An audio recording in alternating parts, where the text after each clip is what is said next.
Le Seigneur soit avec vous. Et avec votre esprit. Évangile de Jésus-Christ selon saint Luc. Gloire à toi, Seigneur. En ce temps-là, comme les foules s'amassaient, Jésus se mit à dire : « Cette génération est une génération mauvaise. Elle cherche un signe, mais en fait de signe, il ne lui sera donné que le signe de Jonas. Car Jonas a été un signe pour les habitants de Ninive.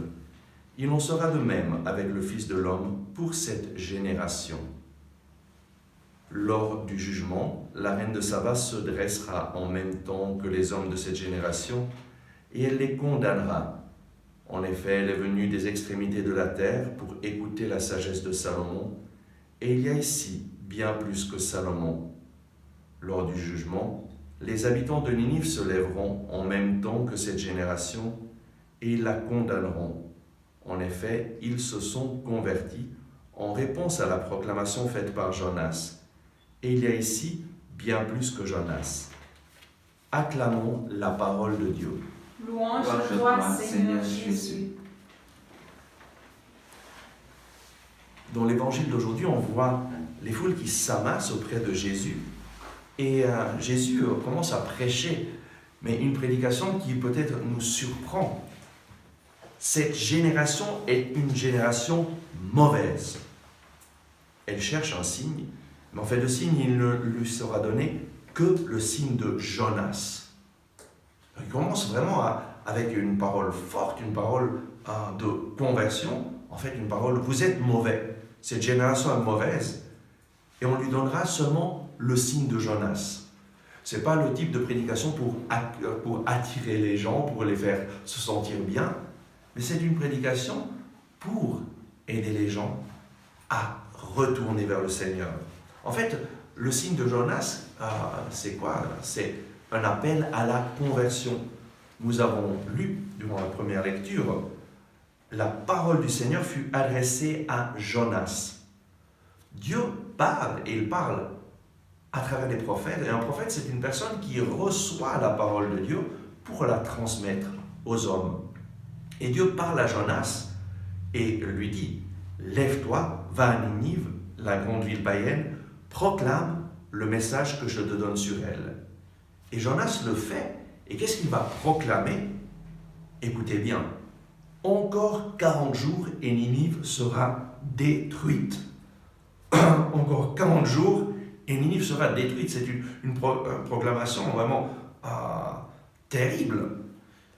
Mais aussitôt, les gens de Ninive crurent en Dieu. En fait, lorsqu'on annonce une parole qui vient de Dieu, ça touche les cœurs. Et les personnes reconnaissent que c'est Dieu qui parle. Et les gens de Ninive crurent en Dieu. Ils eurent foi que cette parole que Jonas leur annonçait, ça venait de Dieu. Et alors, qu'est-ce qu'ils font? Ils annoncent un jeûne et tous, du plus petit au plus grand, se vêtirent de toile de sac.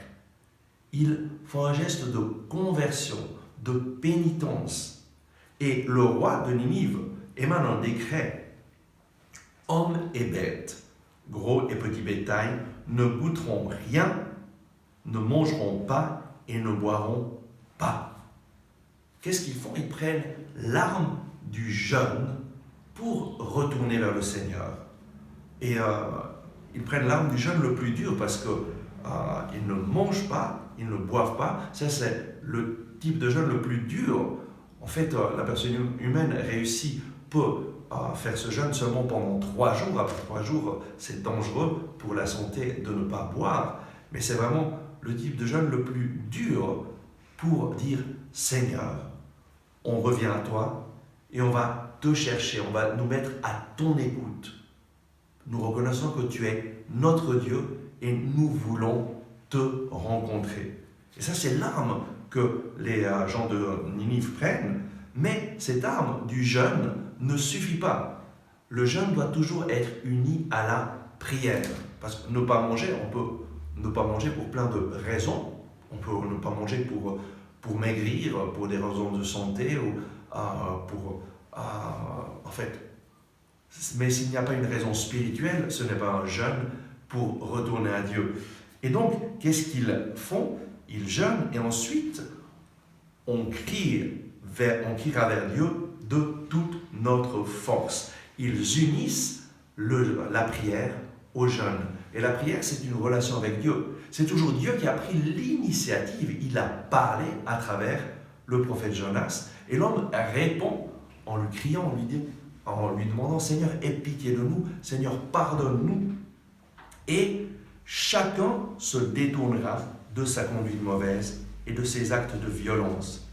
Il y a le jeûne, la prière, mais aussi renoncer au péché. Voilà les 3 armes spirituelles que le peuple de Ninive prend. Le jeûne, la prière et renoncer au péché. Et en voyant leur réaction et comment ils se détournaient de leur conduite mauvaise, Dieu renonça au châtiment. Dieu répond à la prière de son peuple qui se tourne vers lui et le supplie. En fait, qu'est-ce que cela nous enseigne? Dieu nous a créés à son image, à sa ressemblance, et l'être humain est un esprit incarné. Donc nous avons une partie de notre être qui est notre corps et qui a besoin de nourriture, qui a besoin de manger, qui a des besoins physiques, mais nous avons aussi une autre partie de notre être qui est notre âme, notre esprit, qui a des besoins spirituels. Et donc, la première arme, le jeûne, consiste à renoncer à la nourriture du corps, renoncer à ce besoin physique. Mais pourquoi on renonce? Pour chercher la nourriture spirituelle. Et donc, c'est à travers la prière, cette deuxième arme, que nous recherchons la nourriture spirituelle. Et Jésus le dit, l'homme ne vit pas seulement de pain, mais de toute parole qui sort de la bouche de Dieu. Nous avons besoin de la parole de Dieu pour nous nourrir. Et donc, la prière consiste à se nourrir spirituellement. Se nourrir de quoi? De la parole de Dieu. Et en fait, la conception chrétienne de la prière est complètement différente de la conception païenne de la prière. La conception païenne de la prière, c'est parler avec Dieu. C'est plutôt un monologue. On parle à Dieu. La conception chrétienne, judéo-chrétienne, c'est d'abord Dieu qui prend l'initiative et nous parle à travers sa parole. Mais malheureusement, lorsque on laisse de côté la Bible, petit à petit, la prière devient simplement un monologue. Et malheureusement, c'est peut-être l'expérience que beaucoup de chrétiens font, beaucoup de catholiques, que leur idée de la prière, c'est seulement « je parle à Dieu ». Mais non, la prière, c'est d'abord Dieu qui s'adresse à nous à travers sa parole, qui veut susciter en nous une réponse à travers sa parole. Et donc, je réponds avec mes paroles, et je réponds à quoi? À un Dieu qui me parle à travers la Bible. Et donc, l'ingrédient essentiel de la prière, Jésus nous le dit, l'homme ne vit pas seulement de pain, mais de toute parole qui sort de la bouche de Dieu. L'ingrédient essentiel de la prière, c'est la parole de Dieu, la Bible. Et la Bible est faite de 2 testaments, l'Ancien Testament et le Nouveau Testament. Et nous avons besoin de prendre en main la Bible et de lire le Nouveau Testament, de lire l'Ancien Testament et de demander « Seigneur, parle-moi, ton serviteur écoute ». Et la troisième arme qu'ils prennent, c'est renoncer au péché. Voilà les 3 armes spirituelles que le peuple de Ninive a pris pour rechercher Dieu et trouver Dieu. Et nous voyons Jésus dans l'évangile d'aujourd'hui qui dit « Jonas a été un signe pour les habitants de Ninive, il en sera de même avec le Fils de l'homme pour cette génération. » En d'autres paroles, moi aussi, comme Jonas, je vous appelle à la conversion. Et Jésus dit, les habitants de Ninive se sont convertis en réponse à la proclamation faite par Jonas. Et c'est la même chose avec Jésus. Jésus a proclamé l'évangile, mais dans le peuple d'Israël, certains l'ont accueilli et certains ne l'ont pas accueilli. En fait, la plus grande partie du peuple d'Israël n'a pas accueilli Jésus. Et Saint Jean nous le dit dans l'évangile de Jean, chapitre 1, verset 12. Jésus est venu chez les siens ne l'ont pas accueilli. Mais à ceux qui l'ont accueilli, il a donné le pouvoir de devenir enfants de Dieu, à ceux qui croient en son nom. Et donc, comment accueillir Jésus? Aujourd'hui, le Seigneur nous invite à prendre ces 3 armes spirituelles pour accueillir Jésus. La première arme, c'est le jeûne. Renoncer à manger, par exemple, renoncer à un repas durant la semaine pour dire « Seigneur, à la place de ce repas, je vais chercher la nourriture spirituelle, je vais consacrer ce temps à prier, à lire ta parole et à répondre à ta parole. » Et donc la deuxième arme, c'est la prière avec la Bible. Et la troisième arme spirituelle, renoncer au péché. Et nous le voyons dans le psaume que nous avons lu. « Pitié pour moi, mon Dieu, dans ton amour. » C'est une prière de repentir, mais une prière adressée à un Dieu qu'on reconnaît comme un Dieu qui nous aime. Dieu t'aime personnellement. Dieu veut le meilleur pour toi. Dieu t'aime sans aucune condition. Et donc, tu t'adresses à un Dieu qui t'aime. Pitié pour moi, Dieu, dans ton amour. Selon ta grande miséricorde, efface mon péché. Lave-moi tout entier de ma faute. Purifie-moi de mon offense. On reconnaît notre péché devant Dieu et on lui demande de nous pardonner, de nous libérer du péché.